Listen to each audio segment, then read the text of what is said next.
All right, everyone, welcome back to Full Circle with Joyce. If you're just joining us, we are in our second hour for the day. We started right at 8 a.m. and we touched on a whole lot of different topics. And right now, we want to talk about lifestyle, specifically relationships. This is Relationship Tuesday here on the show. And today we're talking specifically about reconciliation in your friendships, in your relationships. And later on, we're going to talk about decoding text messages and what he or she really means when they send them to you. Makes for a very interesting conversation here during the show. I have some great guests lined up, and as I get ready to introduce them, let me share with you our inspirational word for the day. It says,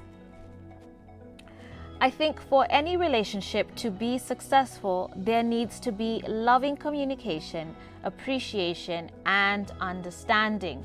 For any relationship to be successful, there needs to be loving communication, appreciation, and understanding. And that's by one Miranda Kerr.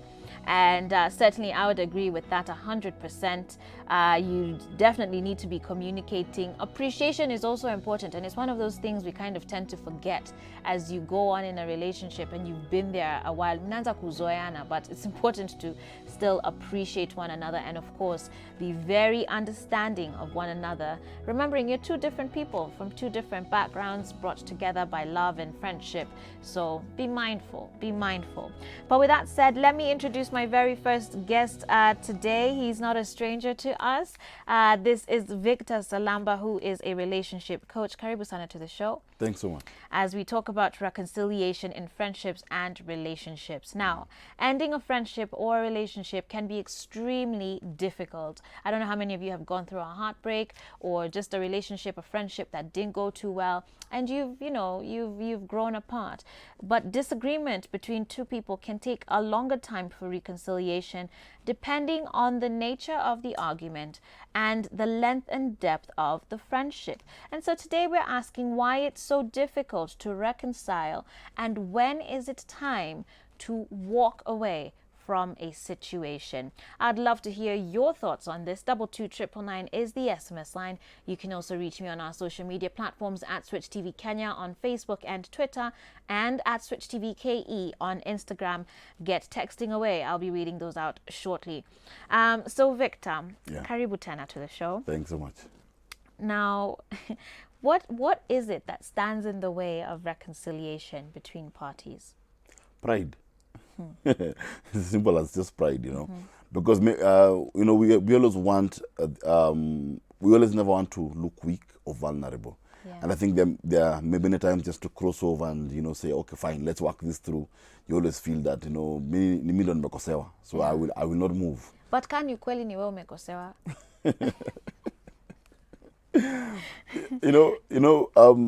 There's always a very good question, which is, would you rather be right or have peace? And many couples or many people in relationship, friends, whatever, always prefer to be right than to have peace. I'd rather sit here and argue my point that you hurt me, and we stay at the point that you hurt me without even me crossing the line. Yeah. I don't even want to move. It's like I always ask, if a snake bites you, who remains with the problem? But now the one who's bitten by the snake forgets that it might actually be in the snake's nature. To always be moving, to always be, the people who you're always with who will always hurt you. Yeah. And they might never change. Yeah. But reconciliation and forgiving them is for you. Yeah. Yeah.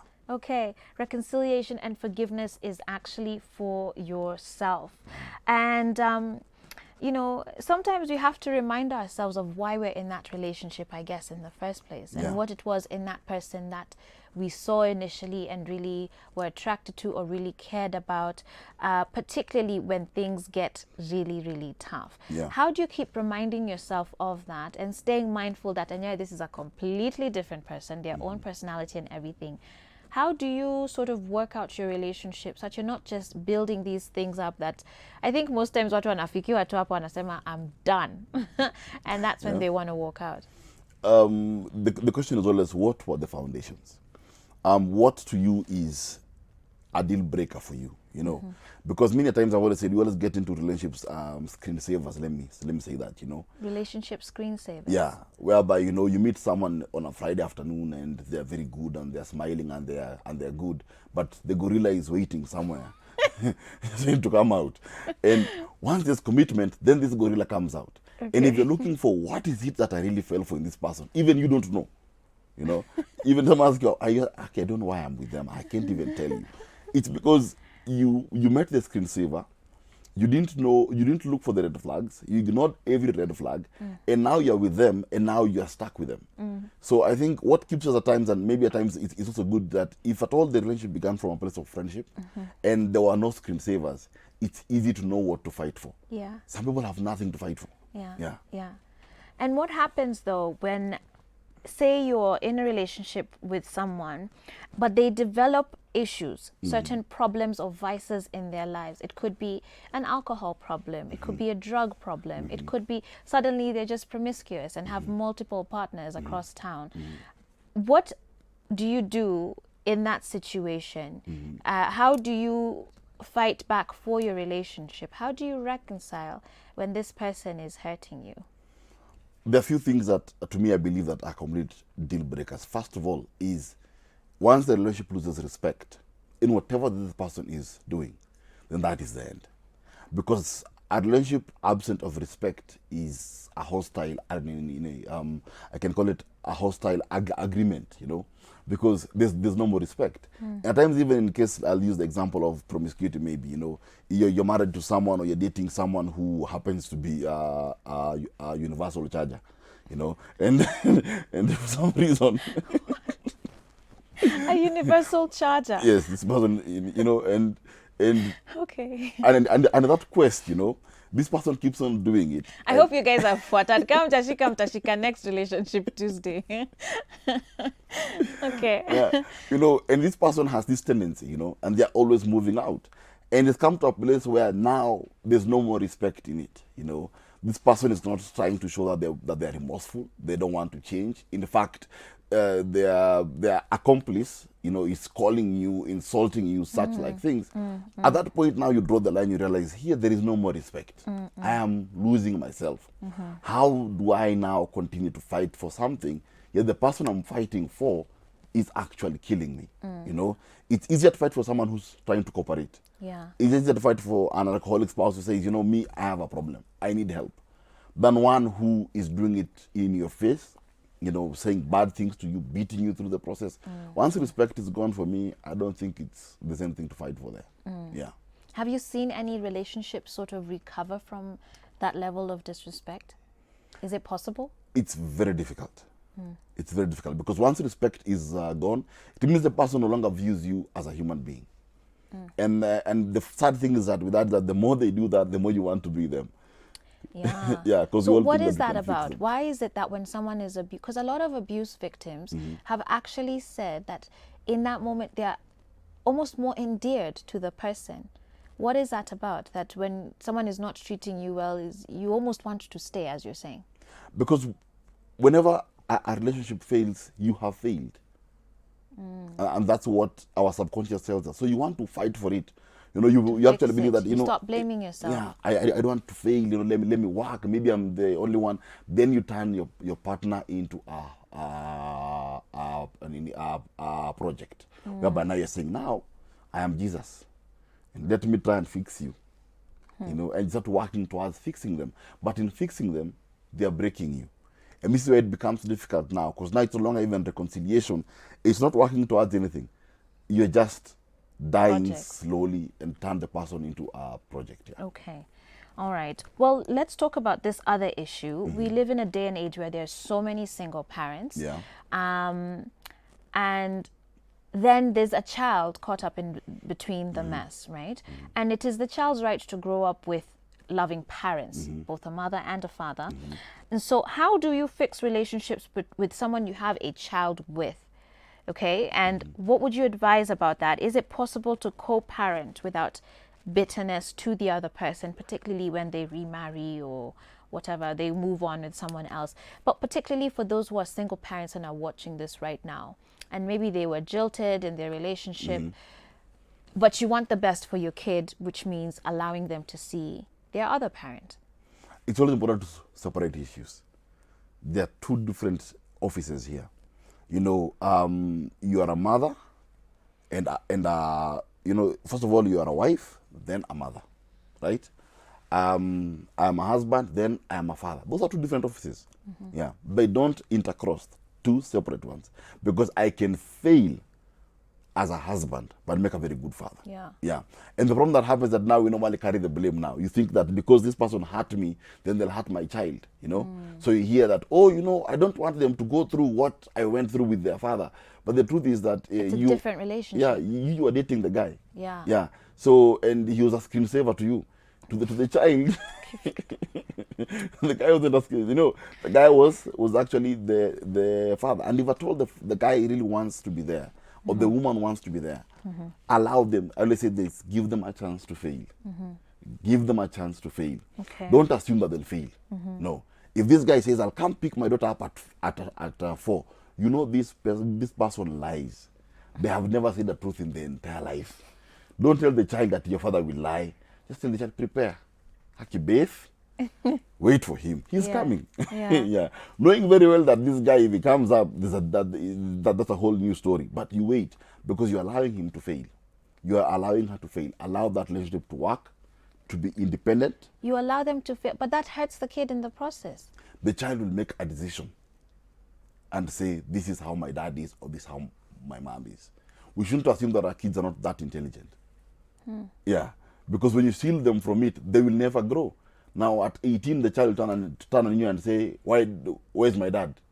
Then you begin to give a speech of how you sacrificed, you took them to school. You know, you have a whole speech of what you did. And the child is like, you know, where is my dad? Yeah. Because you denied them the chance for the dad to fail in their lives. Where? Hey, if you're a deadbeat dad out there, Maze, that is something you really need to be thinking about right now. Yeah. And I hope you're going to try and prove Victor wrong. And instead of having that chance to fail, let it be your chance to shine in your children's lives. Very, very important. We're going to take a short break right now, but when we come back, we're going to continue this discussion on reconciliation in friendships and relationships. I even want to talk about your friends. You know those guys who betrayed you a few years back? How can you reconcile with them? Is it possible to, you know, or within even relationships, your marriage, how are you guys, what are some of the ways that people can practice that reconciliation and forgiveness in their relationships? This and so much more coming up next on Full Circle with Joyce.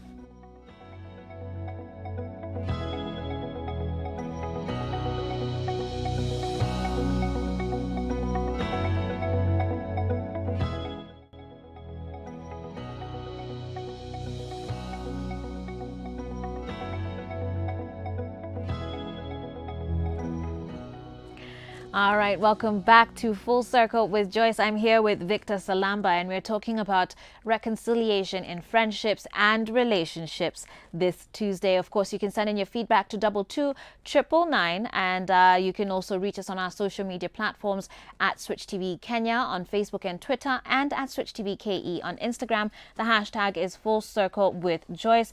Do send those in. I'll be reading them out as we go along. Let's start with this one on Facebook by Lone Wolf, who says, one bitter pill to swallow is that people don't change, and if they do, they are not to be trusted. Ooh, very strong words right there. Do you think that's true? People can't be trusted even after, you know, because it means none of us, even if we ask for forgiveness, the relationship is just not, does it grow the same? This person seems to say that, you know what, where's Yamini huyu mtu tena? No, you know, there's something that we must separate very, very clearly. That forgiveness is not necessarily a reconciliation. And when I choose to forgive you, there are people who you have to forgive and take them out of your life. There are those who you forgive and they are part of your life. And that's where reconciliation comes in. This is a person who's talking from a place of a lot of bitterness. Yeah, because I mean, people change, you know, people grow up and people change. And it's good to give people that chance to change. They might not change in your circle. They might go change in Russia or somewhere else. But allow them, you know, give them that chance to change, even though it's not for you, for someone else. Yeah. Because so maybe, you know, you might even be the reason why they're the way they're there. Right. Yeah. But when we're talking earlier about a chance to fail, is all of that within the same chance? It's about how the person uses their chance. Yeah, So yeah. they will either change or they will fail. Yeah, because you can't write off someone based on something that they have done. No. Yeah. There are relationships that don't work. You can find that two people, they just can't function. But when they separate, they find other people and they function. You know, actually someone, this person was a terrorist when I was with them. Someone is saying, I don't know, I've never met a terrorist. This is an angel. Yeah. You know, so it's good to understand that also your experience with someone might be triggered of just how the dynamics of how guys you were. are. Yeah. You know, the Bible tells us to forgive 70 times 7. Yeah. So should we also give chances 70 times 7? That remains to be the big question of when do you say enough is enough? As I said, you know, the Bible says forgive, you know, and that's for me now. I choose to forgive whoever has done it. Will I allow you back or give you the same space to do the same thing again? That's paper 2, you know. But the first question is, you know, I am forgiving you. Yeah. That's it now. Right? You need another chance. You don't get bad eye. Okay, Yeah. okay, kesi baadaye. All right. In fact, someone here was saying, "Hello, Joyce. Enjoying this part of the show. Reconciliation can take a year because of pride and ego, which took us 7 good years in separations." Okay, thank you for that. Here someone says, "Hey Joyce, how are you? One should leave when they're ready. For me, it took me a year to decide and then I left." All right, well, let's jump to another question here. Good morning, Joyce. So I used to be in love with a guy who went silent on me because of a one time I had jumped into a conclusion. First, okay. Anyway, I apologized and tried to reconcile with him, but every time I call him, he hurries the conversation or just pretends there's nothing wrong. Should I stop trying and move on? In fact, you should have stopped last week. You should stop trying. Yeah. That ship sailed a long time ago, because the very reaction of that person, That are you nice. Seriously? that overreaction shows that he was looking for a way out. Yeah. Yeah, and so allow the guy to go. Oh, Yeah, just cut your losses with that one. yeah. Alisha left. All right, my dear. I'm so sorry about that. But indeed, move on with your life, okay? Yeah. Move on with your life. Someone here says, I have been in a difficult situation with my husband for the past 7 months. I am pregnant and I have been struggling all alone in this for 7 months now. I wondered why my husband was treating me in such a manner, later to find out he is cheating on me. He never apologized to me or said anything about it. We just stay in the house like strangers. I don't know what to do. Should I forgive him or should I just walk away? I don't know what to do. Please advise me. And that's very difficult because she's expecting his child. Yeah. First of all, has he accepted? That's the first question. Because if he has not accepted, it's difficult to forgive what you don't know. She's saying he hasn't even apologized or said anything to her about it. They stay in the house like strangers. The next thing she should do now is sit this guy down and fire straight. Oh, yeah? Yeah, just shoot straight. Because the people who never accept, of course, that's something else. But also the lack of respect as well at this particular point in the marriage is also a bit dicey. I think that she should sit down with him and shoot straight. But she should know, what does she want. Does she want a confession?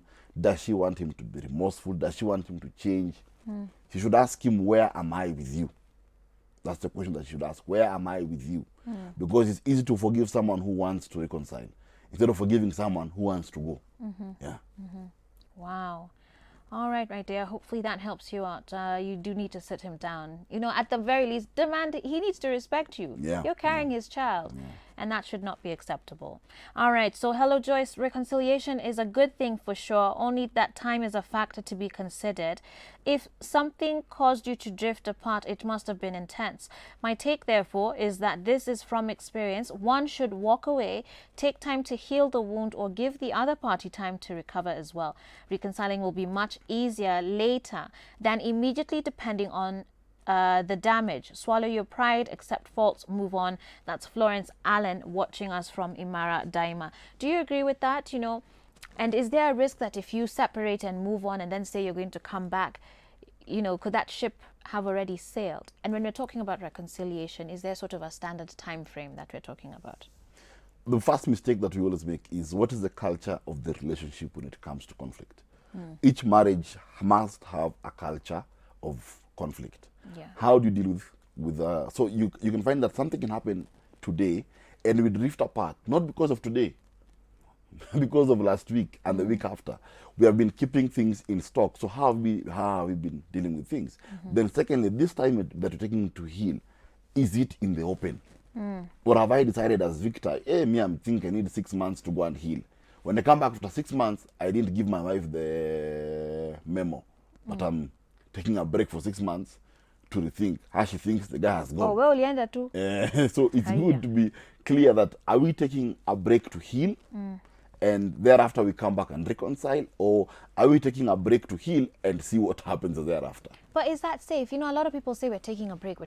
Is that a safe thing to do? It's not a safe thing to do. I have always said that the only time you take a break or leave the scene of the crime is if your life is in imminent danger. Yeah. Yes. If it's not in imminent danger, that break can backfire. Yeah, because part of relationships is learning to work through those bad times. Yeah. So taking a break is almost skirting around the issue, because you go, you jibamba with everything else, you kind of, maybe you forget, you don't actually deal with the issue head on. Then also, it's also selfish because you're two people. Yeah. When you choose to take a break, what is the other person doing? Yeah. Are they praying for you? So while you are away, what is really happening? Unless your life is in imminent danger, I don't normally suggest that taking a break works. Okay. All right. Let me get to another question here on SMS as well. Good morning, Joyce. I'm watching the show from Eldoret, and your guest is actually speaking to my situation. I'm a victim of a promiscuous partner, and for some time I could not bring myself to accept that he was disrespecting me. I am struggling with this until now. What would you say to that, Victor? Infidelity cannot be dealt with remotely. Yeah, infidelity is not like forgetting a birthday or missing a doctor's appointment, Infidelity can't be dealt with remotely. You must deal with that thing head on. And if at all the guy has been universally charging wherever he is, then there is a problem. They must have a discussion with him to discuss where is the marriage going. Because you can't reconcile from infidelity by keeping quiet. That's a mistake that many couples make, that someone cheats and someone says, I chose to forgive them. But you didn't deal with the issue. There's an intruder in the marriage. How did you deal with the intruder? Unless you deal with that intruder as a person and the reason why the intruder came, you're lying to yourself. Wow. Yeah. Wow. There's nothing that you're doing, you're lying to yourself. Yeah. Hey, okay, let's look at another question here. Good morning, Joyce. My baby daddy has never seen his son, who is 1 year old. But every time we are conversing, I guess, he will insist on how we are a family. And yet when we plan a date on them meeting, something always comes up with him. I'm considering cutting him out of our lives completely. And telling my son, babake alikanyagwa na SGR. Wait. Okay. This life That's a bit is dramatic. savage. That's a bit dramatic. Wow. No, okay. Sasa, you said, That's a bit dramatic. you said give them a chance to fail. Yes. Not that one is a bit extreme, my dear. Yeah, that's a bit too far. But I understand her pain. But I think that she's confusing two signals here. She's confusing the man's signal towards her and the man's signal towards the child.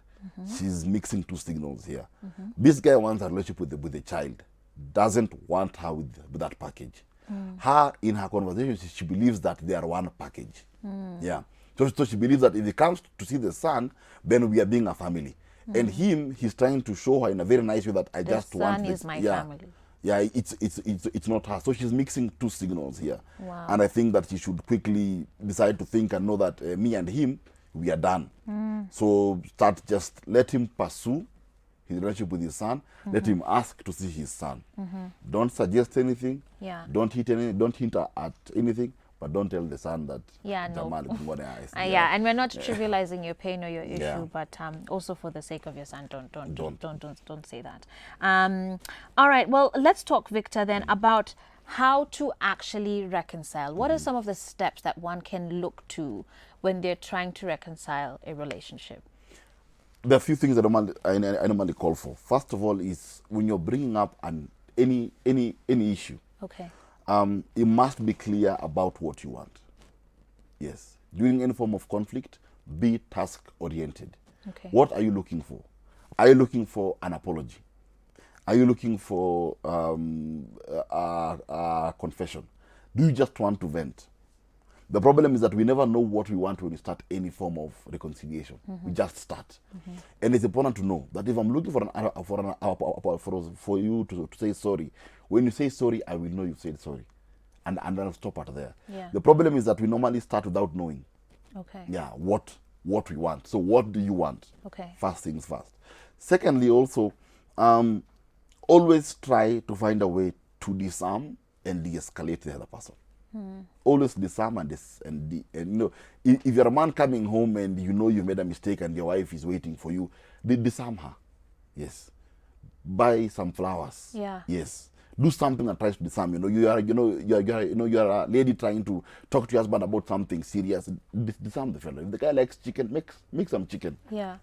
Yeah. Always disarm the other person. Yeah. When you disarm them, you create a good atmosphere. Thirdly, never forget that you're friends. You began as friends. Yeah. It's very difficult to reconcile with your enemy because they were never your friends. True. Yeah. And the thing we normally forget in marriage is that I begin to fight with my wife. I forget that my wife was my friend at some point. Yeah. And I deal with her like I've never seen her. Remember that you're friends. Yeah. But the way you finish it is as important as the way you started it. Okay. Yeah. Very quickly on the point of friendships as we wrap up, my time is gone, but Mercy Ogola on Facebook was asking, hey Joyce, what about reconciliation with mostly female friends? It's hard if all along they told you they hated you. So when it comes to now just your regular friends, your guy friends, your girlfriends, do these same steps of reconciliation apply? I actually believe that the bar with friendship is lower than the bar of marriage. Yeah. Because marriage is a lifelong thing. Friends, the world has 7 billion people. Yeah. So marriage partner ni mmoja. Yes. So with friends, I think that with friends, the season in your life determines who is there. Okay. If, like for her in a case, if they say that they hate you, yeah, I think look for the other 7 billion. Yeah. There's a chance among the other 7 billion. That one, let them go. All right. Yeah. Victor, thank you so much for joining us here on Full Circle with Joyce. Always a pleasure to have you here. Thanks. Hey, na nyinyi ma universal chargers. Tuache hizo tabia. All right, guys, we're going to take a short break, but when we come back, we're going to be talking about decoding text messages for both men and women. What is that person really, really trying to say with that SMS that wamekutumia? This and so much more when we come back from the short break right here on Full Circle with Joyce. Stay tuned.